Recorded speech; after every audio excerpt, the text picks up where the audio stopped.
वर्तमान में बिहार के कई क्षेत्र भीषण बाढ़ का सामना कर रहे हैं। बीरपुर में कोसी बैराज से भारी मात्रा में पानी छोड़े जाने के कारण स्थिति और गंभीर हो गई है। कोसी नदी को बिहार का शोक कहा जाता है, क्योंकि जब यह नेपाल से बिहार की ओर बढ़ती है तो बाढ़ और मार्ग में बार बार होने वाले बदलावों के कारण इसका बड़े पैमाने पर मानव दुश्वारियों को बढ़ाने का इतिहास रहा है। जल में भारी मात्रा में मलबा और सिल्ट होने के कारण कोसी के पास उत्तर भारत के विशाल मैदान से होकर गुजरने वाली कोई स्थायी धारा नहीं है।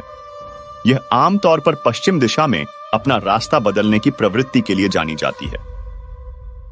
पिछले 200 वर्षों के दौरान नदी लगभग 112 किलोमीटर पश्चिम की ओर खिसक चुकी है और कृषि योग्य भूमि के बड़े हिस्से को बर्बाद कर चुकी है।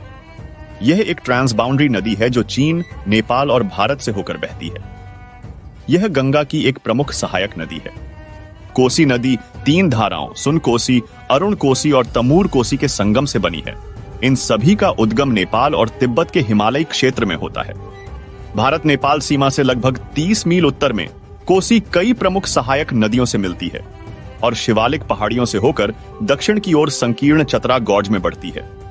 यह नदी फिर उत्तर भारत के विशाल मैदान के बिहार राज्य में गंगा नदी से मिल जाती है, जो लगभग 450 मील के बाद पूर्णिया के दक्षिण में प्रवेश करती है।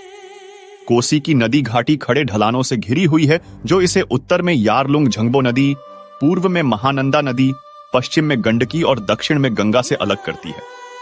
इसकी 7 प्रमुख सहायक नदियां हैं: सुनकोशी, तमाकोशी या तांबा कोशी, दूध कोशी, इंद्रावती, लिखू, अरुण और तमोर या तमार। ऐसी ही महत्वपूर्ण जानकारियों के लिए सब्सक्राइब करें इन्फिनिटी सिंक को।